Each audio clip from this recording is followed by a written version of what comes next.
Megan heard a crack and sizzle and thought, "Oh, how considerate, he's making me breakfast." She smiled and followed the smell of toasting bread into the kitchen. She saw her new boyfriend, Scott, beaming over his shoulder at her, clearly trying to impress her. And succeeding, she thought. Minutes later, he carried 2 plates to the table, full of eggs, bacon, and toast. Wait, was she supposed to eat all of this? This was a lot of food.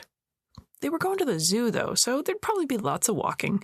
She started to wonder about what they would do for lunch, and what if she got hungry before he did? She could bring an apple in her backpack, but to lose weight, she heard snacking between meals was a bad idea. But she knew her main goal shouldn't be weight loss anymore. It was not to binge. So, should she snack or not? She began to fill with dread. Her chest tightened. "You okay?" her boyfriend asked. "You looked so happy a few minutes ago, but all of a sudden you look miserable." If you can relate to Megan's stress, you're not alone. Today's show is all about answering that crucial question. If my main goal is now not to binge, how often should I be eating? This is the Breaking Up with Binge Eating podcast, where every listen moves you one step closer to complete food freedom. Hosted by me, Georgie Fear, and my co-coach, Mary Claire Brescia. If you are working on stopping binge eating and you've given up on diets, that is fantastic news. I'm really proud of you. But you might be feeling stressed once the reins are back in your hands to decide when and what to eat. Today, we'll talk about how to eat during the initial stages of your recovery so that it's easiest on your brain. The big picture is that we want to make it as easy as possible to avoid binges, and that means consistent meals and snacks without long gaps of time. We don't want you to get panic level hungry or even a stressed out level of hungry. In terms of what to eat at those meals and snacks, it's best to avoid having rigid rules, but to keep you from floundering, we'll talk today about an overall sense of balance and flexibility. First, let's drill down on eating frequency. Many of you have read my book, Lean Habits, and if so, you'll recall that the first chapter details how beneficial it is for weight loss if you can get all of your eating into 3 or 4 meals a day.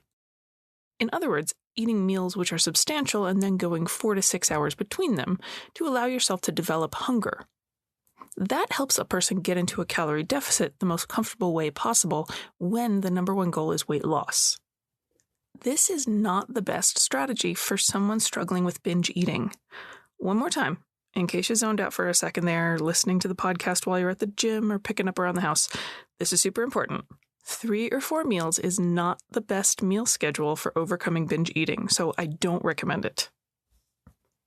To stop binge eating, you need every mental and physical factor possible to be on your side. So never going more than 4 hours without a planned meal or snack is exactly what I want you to do. You can think of it as 3 meals a day plus 2 or 3 snacks. Commit to eating at these times whether you're hungry or not. Just like it's medicine, this is really going to help you when it comes to not binging. What this does is it helps reinforce that food is not scarce and that we're always going to have some more food in a little while, so we don't need to eat vast quantities of it right now. It can also help avoid getting overly hungry, a situation which can lead to impulsive eating decisions out of distress. Make things easy on yourself. Plan to eat 5 or 6 times every day, and if the urge comes up to eat a lot right now, use the fact that you're going to eat again in a few hours to help talk yourself through it and ride it out. As for what to eat, we don't place anything off limits with our clients. And you might be thinking, so how does that go exactly with your clients? Well, in our Breaking Up with Binge Eating group, many people report that they feel a degree of euphoria at being freed from diet restrictions, and they often have a really, really happy time going out for a cheeseburger or eating some ice cream. Some people eat these foods moderately, and other people really eat a lot of them. The people who do eat cookies, cakes, donuts, and chips, to the exclusion of healthy foods, usually find that it feels like something they have to do, but it's self-limiting. It's like a much-needed rebellion. We encourage people to enjoy the emotional high of nothing being off-limits. After a week or 2, they inevitably want some healthy foods again, because it feels kind of icky to live off of sugar, and we all know that eating that way long-term isn't great for our health. To avoid major weight gain during this phase, We suggest aiming for mostly whole or healthy foods, but including the low-nutrition foods and trusting that you're going to be just fine. It's also important to pay attention to how the foods that you're eating are making you feel. It's common for clients to discover that about one or so treat a day feels quite fine, and they still feel like they're treating their bodies well since their main meals and most of their food intake is wholesome.